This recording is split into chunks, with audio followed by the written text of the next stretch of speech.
மனிதகுலம் தோன்றிய நாள் முதலே இந்த பரந்த விண்வெளியின் மர்மங்களை அவிழ்ப்பதில் பெரும் ஆர்வம் காட்டி வருகிறது.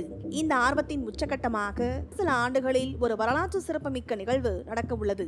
மனிதனால் உருவாக்கப்பட்ட ஒரு பொருள், அதுவும் Voyager 1 என்ற விண்கலம் நவம்பர் 2026இல் நம் பூமியிலிருந்து ஒரு ஒளிநாள் என்ற மகத்தான தூரத்தை எட்டி விண்வெளி ஆய்வில் ஒரு புதிய அத்தியாயத்தை தொடங்க உள்ளது. அதனை பற்றி இந்த வீடியோ தொகுப்பில் பார்க்கலாம். ஒரு ஒளிநாள் என்றால் என்ன? ஒளியின் வேகம் பிரபஞ்சத்திலேயே மிக வேகமாக பயணிக்கும் ஒன்றாகும். வினாடிக்கு சுமார் 1,86,282 மைல்கள் வேகத்தில் ஒளி பயணிக்கிறது. இந்த வேகத்தில் ஒளி ஒரு நாள் பயணிக்கும் தூரம்தான் ஒரு ஒளிநாள் என்று கூறப்படுகிறது. ஒரு நாள் என்பது 24 மணி நேரம். ஒரு மணி நேரத்திற்கு 60 நிமிடங்கள், ஒரு நிமிடத்திற்கு 60 வினாடிகள் உள்ளன. அப்படி என்றால் இந்த வினாடிகளின் எண்ணிக்கையை ஒளியின் வேகத்துடன் பெருக்கினால் சுமார் 25.9 பில்லியன் கிலோமீட்டர் தூரம் கிடைக்கும். இந்த தூரம் எவ்வளவு பெரியது என்பதை கற்பனை செய்து பார்ப்பது கடினம். பூமியிலிருந்து நிலவுக்கான தூரம் 3.8 லட்சம் கிலோமீட்டர்கள் மட்டுமே. சூரியன் முதல் பூமி வரையிலான தூரம் சுமார் 150 மில்லியன் கிலோமீட்டர்கள். ஒளி இதை அடைய சுமார் 8 நிமிடங்கள் 20 வினாடிகள் எடுத்துக்கொள்கிறது. அப்படி என்றால் ஒரு ஒளி நாள் என்பது நம் சூரிய மண்டலத்தின் எல்லைக்கும் அப்பால் நட்சத்திரங்களுக்கு இடையேயான பரந்த தூரத்தை அளவிடுவதற்காக பயன்படும் ஒரு அலகாகும். Voyager 1 விண்கலம் இத்தனை பெரிய தூரத்தை எட்டப் போகிறது என்பது மனிதனின் பொறியியல் சாதனையின் உச்சக்கட்டத்தை காட்டுகிறது. நாசாவின் Voyager திட்டம் மனிதகுலத்தின் விண்வெளி ஆய்வில் ஒரு பெரிய பொற்காலத்தை ஆரம்பித்தது. Voyager 1 விண்கலம் செப்டம்பர் 5, 1977 அன்று விண்ணில் செலுத்தப்பட்டது.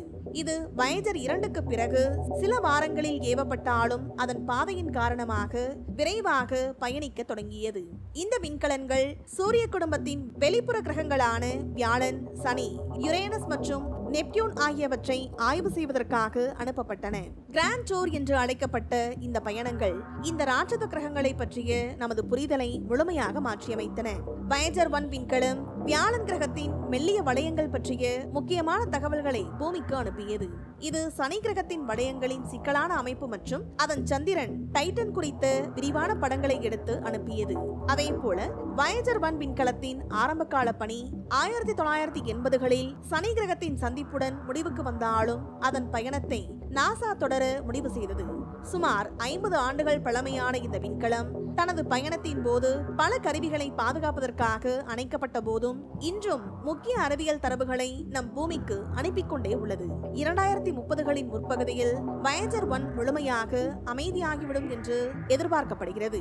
Voyager 1 மிகவும் குறிப்பிடத்தக்க சாதனை நமது சூரிய குடும்பத்தின் பாதுகாப்பு குமிழியை தாண்டி நட்சத்திரங்களுக்கு இடையிலான விண்வெளியில் நுழைந்தது. Voyager 1 விண்கலம் ஒரு மணி நேரத்திற்கு சுமார் 61,195 கிலோமீட்டர் வேகத்தில் பயணிக்கிறது. இந்த வேகம் மனித சாதனையில் மிக வேகமாக இருந்தாலும் பிரபஞ்சத்தின் தூரங்களுடன் ஒப்பிடும்போது அது மிகவும் மெதுவாகவே உள்ளது. தற்போது Voyager 1 பூமிக்கு சுமார் 166 வானியல் அலகுகள் தொலைவில் உள்ளது. இவ்வளவு தூரத்திலிருந்து நம் பூமிக்கு ஒரு சிக்னல் சென்றடைய சுமார் 23 மணி நேரம் 5 நிமிடங்கள் 36 வினாடிகள் ஆகிறது. இந்த நிலையில்தான் நவம்பர் 15, 2026 அன்று இந்த Voyager 1 விண்கலம் பூமியிலிருந்து 25.9 பில்லியன் கிலோமீட்டர் தொலைவை எட்டும் என்று நாசாவின் eyes on the solar system கருவியை பயன்படுத்தி மேற்கொள்ளப்பட்ட கணக்கீடுகள் தெரிவிக்கின்றன.